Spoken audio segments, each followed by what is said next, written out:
नमस्कार दोस्तों, कैसे हैं आप लोग। उम्मीद है बहुत अच्छे होंगे। और मैं आपके लिए और लेके आया हूँ एक और क्लास RSCIT की। और इसके अंदर काफ़ी शानदार क्वेश्चन होने वाले हैं दोस्तों आपके लिए। और उम्मीद करता हूँ कि सारे क्वेश्चनों का जवाब आप सही दोगे एकदम। ठीक है, तो देखते हैं किसके कितने क्वेश्चन सही होते हैं। तो पहला क्वेश्चन है दोस्तों, इंटरनेट को नेटवर्क ऑफ नेटवर्क क्यों कहा जाता है। ठीक है, तो पहला ऑप्शन आ रहा है कि क्योंकि इसमें केवल एक कंप्यूटर जुड़ा होता है, क्योंकि इसमें मोबाइल ही काम करते हैं, क्योंकि ये दुनिया भर के छोटे छोटे नेटवर्क्स को आपस में जोड़ता है, क्योंकि ये केवल ईमेल के लिए होता है। बताइए दोस्तों, इंटरनेट को नेटवर्क का नेटवर्क क्यों कहा जाता है। क्योंकि ये दुनिया भर के छोटे छोटे नेटवर्क्स को आपस में जोड़ता है। ठीक है, किस किस ने जवाब दिया यहाँ पे, सी ऑप्शन किसने लगाया भाई, जल्दी बताइए कमेंट बॉक्स के अंदर। क्योंकि ये दुनिया भर के छोटे छोटे नेटवर्क्स को आपस में जोड़ता है। ठीक है, तो पहले में आएगा दोस्तों सी ऑप्शन। किस किस का सही है मुझे कमेंट बॉक्स में बताना। अब चलते हैं दोस्तों अगले क्वेश्चन की ओर। अगला क्वेश्चन है हमारा यहाँ पे, ओके, दूसरा क्वेश्चन है दोस्तों, वेब ब्राउजर का मुख्य कार्य क्या है। वेब ब्राउजर का मुख्य कार्य क्या है भाई। केवल गेम खेलना, इंटरनेट पर वेबसाइट और जानकारी देखने की सुविधा देना, कंप्यूटर की मेमोरी बढ़ाना, या फिर डेटा को सेव करना, मोबाइल डेटा को सेव करना। बताइए दोस्तों क्या होगा यहाँ पे वेब ब्राउजर का मुख्य कार्य। अगर आपको आता है जल्दी से मुझे बता सकते हैं वेब ब्राउजर का मुख्य कार्य क्या है भाई। दोस्तों यहाँ पे वेब ब्राउजर का मुख्य कार्य होता है इंटरनेट पर वेबसाइट और जानकारी देखने की सुविधा देना। ठीक है, बी ऑप्शन इज राइट। ठीक है, अब चलते हैं दोस्तों तीसरे क्वेश्चन की ओर। तीसरा क्वेश्चन हमारा क्या है, ध्यान से देखिएगा। यूआरएल का पूरा नाम क्या है और इसका उपयोग कहां होता है। यूआरएल का पूरा नाम क्या है और इसका उपयोग कहां होता है। पहला ऑप्शन यूनिवर्सल रिसोर्स लिंक और कंप्यूटर की रैम देखने में। ठीक है, यहाँ पे ध्यान रखना, दो चीज पूछी गई है आपसे। एक तो पूरा नाम पूछा गया है, फुल फॉर्म पूछी गई है, और दूसरा इसमें काम पूछा गया है। तो इसमें एक तरफ फुल फॉर्म है और दूसरी तरफ काम है। तो बताइए कौन सी फुल फॉर्म और कौन सा काम सही है, ये पूछा गया है यहाँ पे। दूसरा ऑप्शन है यूनिफॉर्म रिसोर्स लोकेटर, किसी वेबसाइट का पता लिखने में। यूनिवर्सल रजिस्ट्रेशन लिंक, नया अकाउंट बनाने में। यूजर रिसोर्स लिस्ट, मोबाइल की कॉन्टेक्ट लिस्ट में। तो दोस्तों यहाँ पे बताइए यूआरएल का पूरा नाम क्या है और उसका काम क्या होता है। तो दोस्तों यूआरएल का जो नाम होता है पूरा वो होता है यूनिफॉर्म रिसोर्स लोकेटर। क्या होता है दोस्तों, यूनिफॉर्म रिसोर्स लोकेटर होता है, और किसी वेबसाइट का पता लिखने में ये काम आती है। तो उम्मीद करता हूं समझ में आ गया होगा, और यहाँ पे आएगा दोस्तों बी ऑप्शन इज राइट। अब चलते हैं दोस्तों तीसरे क्वेश्चन नहीं चौथे क्वेश्चन की ओर। चौथा क्वेश्चन है हमारा, वेबसाइट और वेब पेज में क्या अंतर है। वेबसाइट और वेब पेज में क्या अंतर है भाई। वेबसाइट कई पेज वेब पेज को संग्रह होती है, जबकि वेब पेज केवल एक पेज का होता है। तो सही ऑप्शन यही है दोस्तों, वेबसाइट कई वेब पेज का संग्रह होती है, जबकि वेब पेज केवल एक पेज होता है दोस्तों। तो यहाँ पे आएगा ए ऑप्शन इज राइट। ठीक है, अब चलते हैं दोस्तों अगले क्वेश्चन की। और अगला क्वेश्चन है हमारे यहाँ पे पांचवा, इंटरनेट पर खोज करने के लिए कौन सा टूल प्रयोग किया जाता है। इंटरनेट पर खोज करने के लिए कौन सा टूल प्रयोग किया जाता है। Web browser, search engine, antivirus, या नोटपैड। बताइए दोस्तों क्या होगा इसका सही जवाब। इंटरनेट पर खोज करने के लिए कौन सा टूल प्रयोग किया जाता है। दोस्तों इंटरनेट पर खोज करने के लिए ध्यान रखना इस चीज का, सर्च इंजन प्रयोग किया जाता है। अब सर्च इंजन का एग्जांपल बता रहा हूं मैं, जैसे गूगल हो गया, बिंग हो गया, याहू हो गया। ठीक है, तो ये एक तरीके से ये क्या है, सर्च इंजन होते हैं। तो सर्च इंजन के द्वारा हम क्या कर सकते हैं दोस्तों, इंटरनेट पर खोज करने के लिए प्रयोग किए जाते हैं ये। तो बी ऑप्शन इज राइट। अब चलते हैं दोस्तों अगले क्वेश्चन की ओर। अगला क्वेश्चन है हमारा छठा, ईमेल का उपयोग किस कार्य के लिए होता है। ईमेल का प्रयोग किस कार्य के लिए होता है भाई। वीडियो गेम खेलने के लिए, तुरंत संदेश, फाइल और दस्तावेज भेजने के लिए, केवल फोन कॉल करने के लिए, या केवल बैंक पासबुक अपडेट करने के लिए। बताइए दोस्तों ईमेल का प्रयोग या उपयोग किस कार्य के लिए होता है भाई। तो दोस्तों ईमेल का जो उपयोग होता है ना, वही पूछ रहा है आपसे। तो बताइए दोस्तों पूरा नाम क्या है ईमेल का, पहले तो बताता हूं मैं आपको। तो दोस्तों ईमेल का जो पूरा नाम है ना, ईमेल का पूरा नाम क्या है भाई। तो ईमेल का पूरा नाम है दोस्तों इलेक्ट्रॉनिक मेल। क्या होगा दोस्तों, इलेक्ट्रॉनिक मेल यहाँ पे ईमेल का पूरा नाम है, इलेक्ट्रॉनिक मेल। ठीक है, और इसका उपयोग होता है दोस्तों संदेश भेजने के लिए। तो यहाँ पे आएगा तुरंत संदेश भेजने, फाइल और दस्तावेज भेजने के लिए, या प्राप्त करने के लिए। ठीक है, प्राप्त करने के लिए भी होता है दोस्तों और भेजने के लिए भी होता है। ठीक है, ओके। और एक बात ध्यान रखना, ईमेल पर हम 25 MB तक की फाइल या संदेश भेज सकते हैं एक साथ में। 25 MB से बड़ा नहीं भेज सकते, 25 MB तक ही भेजते हैं दोस्तों। ठीक है, और यहाँ पे आएगा बी ऑप्शन इज राइट। ठीक है। अब चलते हैं दोस्तों सातवें क्वेश्चन की ओर। सातवां क्वेश्चन है हमारा, सोशल मीडिया का सबसे बड़ा लाभ क्या है? सोशल मीडिया का सबसे बड़ा लाभ क्या है भाई? पहला ऑप्शन, केवल गेम खेलने के लिए, लोगों से जुड़ना, जानकारी साझा करना और व्यापार को बढ़ावा देना, इंटरनेट स्पीड बढ़ाना, केवल मोबाइल चार्ज करना। तो दोस्तों बात की जा रही है यहाँ पे सोशल मीडिया का सबसे बड़ा लाभ क्या है भाई? तो सोशल मीडिया का सबसे बड़ा लाभ है लोगों से जुड़ना, जानकारी साझा करना और व्यापार को बढ़ावा देना। तो यहाँ पे आएगा दोस्तों बी ऑप्शन इज राइट, लोगों से जुड़ना, जानकारी साझा करना और व्यापार को बढ़ावा देना। ठीक है, अब चलते हैं दोस्तों अगले क्वेश्चन की ओर। ओके, अगला क्वेश्चन है दोस्तों हमारे पास में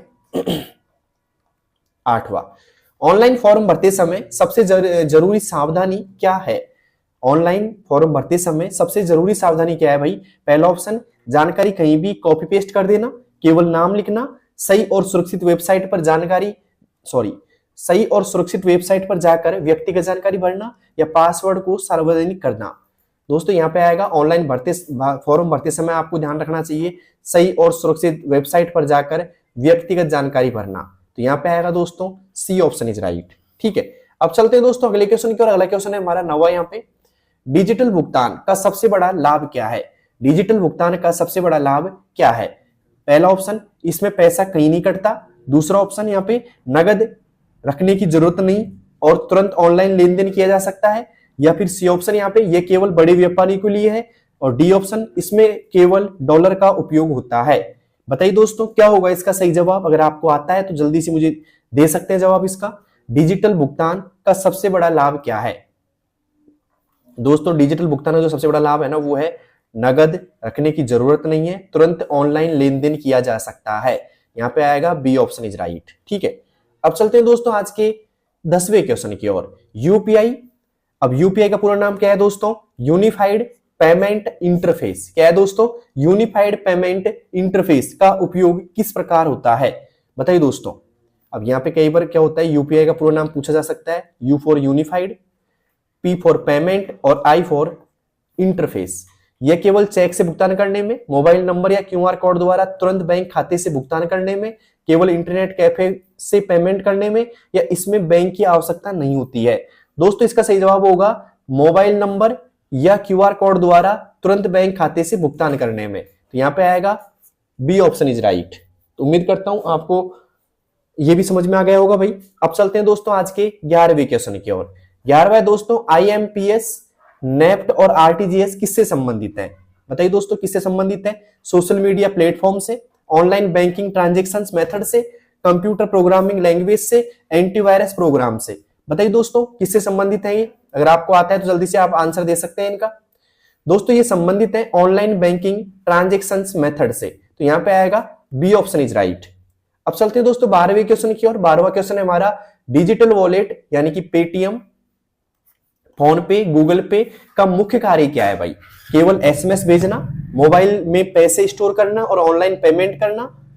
तीसरा ऑप्शन, इंटरनेट स्पीड बढ़ाना या कंप्यूटर की रैम बढ़ाना। बताइए दोस्तों क्या होगा इसका सही जवाब? अगर आपको आता है तो कमेंट बॉक्स में जल्दी से आंसर दें। ठीक है, और कोई भी बच्चा कोई भी कंप्यूटर का कोर्स कर रहा है तो ये क्लास जरूर भेजिए सभी के पास में दोस्तों। ठीक है, सभी के पास शेयर करो और नेक्स्ट अपडेट के लिए अभी चैनल को सब्सक्राइब कर लो आप। ठीक है, तो डिजिटल वॉलेट यानी कि पेटीएम, फोन पे, गूगल पे का मुख्य कार्य क्या है? तो दोस्तों इसका मुख्य कार्य है मोबाइल में पैसे स्टोर करना और ऑनलाइन पेमेंट करना। यहाँ पे आएगा दोस्तों बी ऑप्शन इज राइट।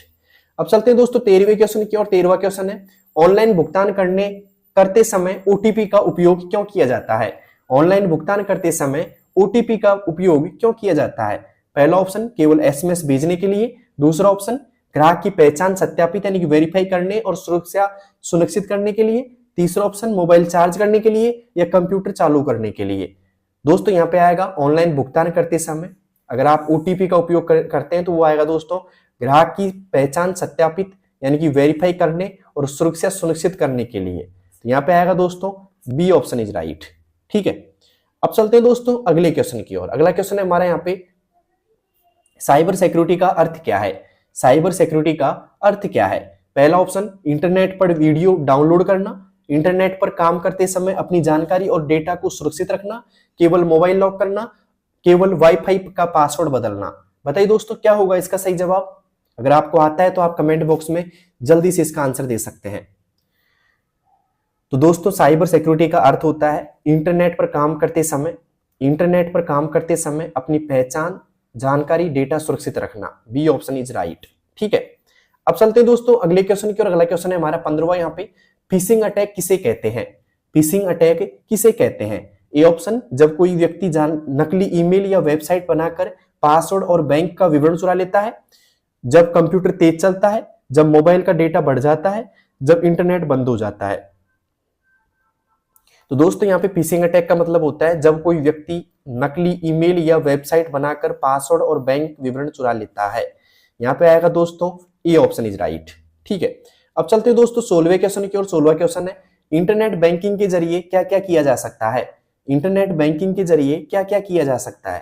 पहला ऑप्शन, केवल सोशल मीडिया चलाना, बैंक खाते से पैसा ट्रांसफर करना, बैलेंस चेक करना और बिल जमा करना। तीसरा ऑप्शन, केवल मोबाइल रिचार्ज करना या केवल एटीएम चलाना। दोस्तों इंटरनेट बैंकिंग से बैंक खाते से पैसा ट्रांसफर करना, बैलेंस चेक करना, बिल जमा करना, ईटीसी कार्य किए जा सकते हैं। ठीक है, इससे और भी किए जा सकते हैं। तो यहाँ पे ये महत्वपूर्ण कार्य है, तो मैंने बी ऑप्शन यहाँ पे टिक कर दिया। ठीक है, अब चलते हैं दोस्तों अगले क्वेश्चन की ओर। अगला क्वेश्चन है हमारा यहाँ पे 17वां कि आरबीआई का पूरा नाम क्या है? भारतीय रिजर्व बैंक की भूमिका डिजिटल भुगतान में क्या है? केवल मोबाइल कंपनियों को सपोर्ट करना, बैंकिंग और डिजिटल लेन देन के नियम बनाना और ग्राहकों की सुरक्षा सुनिश्चित करना, इंटरनेट डेटा बढ़ाना या सोशल मीडिया चलाना। बताइए दोस्तों आरबीआई की भूमिका क्या है डिजिटल भुगतान में? तो यहाँ पे आरबीआई की जो है बैंकिंग और डिजिटल लेन देन के नियम बनाना और ग्राहकों की सुरक्षा सुनिश्चित करना। ठीक है, तो उम्मीद है आपने टिक कर दिया होगा सही ऑप्शन यहाँ पे। अब चलते हैं दोस्तों अगले क्वेश्चन की ओर। अगला क्वेश्चन है हमारा यहाँ पे 18वां कि आधार इनेबल्ड पेमेंट सिस्टम एईपीएस का उपयोग किस लिए होता है? अब एक बात ध्यान रखना, कई बार एईपीएस की आपसे फुल फॉर्म पूछ ली जाती है एईपीएस की। तो एईपीएस का मतलब होता है दोस्तों आधार इनेबल्ड पेमेंट सिस्टम। ठीक है, और इसका जो उपयोग होता है दोस्तों, मैं 4 ऑप्शन पढ़ देता हूं एक बार, उसके बाद में आंसर बताऊंगा आपको। केवल मोबाइल कॉल करने के लिए, बिल्कुल भी नहीं होता है। बैंकिंग सेवाएं प्राप्त करने के लिए, जहां सिर्फ आधार नंबर, ध्यान रखना आधार नंबर और बायोमेट्रिक, ध्यान रखना दोनों चीजें, आधार नंबर और बायोमेट्रिक से पहचान होती है। तो बी ऑप्शन आएगा भाई, बैंकिंग सेवाएं प्राप्त करने के लिए होता है एईपीएस का उपयोग, जहां सिर्फ आधार नंबर और बायोमेट्रिक से पहचान होती है। तो यहाँ पे आएगा दोस्तों बी ऑप्शन इज राइट। उम्मीद करता हूं आपका सभी का सही होगा ये क्वेश्चन। अब चलते हैं आज के 19वें क्वेश्चन की ओर। आधार ई केवाईसी का उपयोग कहां होता है? आधार आधारित ई केवाईसी का उपयोग कहां होता है? केवल मोबाइल चार्ज करने में, बैंक अकाउंट खोलने, सिम कार्ड लेने और डिजिटल सेवाएं लेने में, इंटरनेट स्पीड चेक करने में या केवल गेम खेलने में। दोस्तों यहाँ पे जो ई केवाईसी का उपयोग होगा ना, वो होगा बैंक अकाउंट खोलने में, सिम कार्ड लेने में और डिजिटल सेवाएं लेने में। ठीक है, अब चलते हैं दोस्तों आज के 20वें सवाल की ओर। 20वां सवाल है दोस्तों, क्यूआर कोड आधारित भुगतान प्रणाली क्यों लोकप्रिय हो रही है? क्यूआर कोड आधारित भुगतान प्रणाली क्यों लोकप्रिय हो रही है भाई? पहला ऑप्शन, क्योंकि इसमें केवल एक व्यापारी ही भुगतान ले सकता है। दूसरा ऑप्शन, इसमें किसी भी दुकान पर केवल कैश से भुगतान होता है। इसमें ग्राहक सीधे अपने मोबाइल से क्यूआर स्कैन करके बैंक खाते से तुरंत भुगतान कर सकता है। वेरी गुड, यहाँ पे आएगा दोस्तों, इसमें ग्राहक सीधे अपने मोबाइल से क्यूआर कोड स्कैन करेगा और बैंक खाते से तुरंत भुगतान कर सकता है। ठीक है, कैशलेस। तो यहाँ पे आएगा दोस्तों सी ऑप्शन इज राइट। तो उम्मीद करता हूं 20वां क्वेश्चन आपका सही होगा। और 20 में से आपके कितने परसेंट सही हो चुके हैं कमेंट बॉक्स में जरूर बताना दोस्तों। क्लास कैसी लगी वो भी बताओगे दोस्तों, और सभी अपने भाई बंधुओं के पास शेयर कर दो इसको। ठीक है, क्या कर दो दोस्तों, शेयर कर दो क्लास को, जिससे सभी को लाभ मिल सके इस क्लास का। ठीक है, अब चलते हैं दोस्तों आज के 21वें क्वेश्चन की ओर। 21वां क्वेश्चन है आज का, अंतिम क्वेश्चन है, रुपे कार्ड किसके द्वारा जारी किया गया भारत का घरेलू कार्ड नेटवर्क है? रुपे कार्ड किसके द्वारा जारी किया गया भारत का घरेलू कार्ड नेटवर्क है? गूगल के द्वारा, एनपीसीआई के द्वारा, एसबीआई के द्वारा या एयरटेल के द्वारा? ठीक है, तो दोस्तों रुपे कार्ड जो है ना, वो एनपीसीआई के द्वारा जारी किया गया एक तरीके से। और एनपीसीआई का फुल फॉर्म क्या है दोस्तों? National payments corporation of India. ठीक है, एनपीसीआई का एक तरीके से पूरा नाम है। तो कई बार एनपीसीआई का पूरा नाम भी पूछ सकते हैं आपसे, तो याद रखना दोस्तों क्या है, national payment corporation of India. ठीक है, तो उम्मीद करता हूं क्लास आपको अच्छी लगी होगी आज की, और ये 21 क्वेश्चनों में से आपके कितने % सही हो चुके हैं वो मुझे कमेंट बॉक्स में आप सभी लोग बताओगे। ठीक है, और अगली क्लास कितने पर्सनों की चाहिए वो मुझे कमेंट बॉक्स में बताओ कि सर इतने पर्सन लेके आओ अगली क्लास में, ठीक है। और क्लास का रिव्यू कैसा है वो मुझे कमेंट बॉक्स में जरूर बताना, ठीक है। तो मिलते हैं दोस्तों नेक्स्ट क्लास में, तब तक के लिए बेस्ट ऑफ लक, अपनी तैयारी को और मजबूत करते रहिएगा और मिलते हैं नेक्स्ट क्लास में, तब तक के लिए धन्यवाद।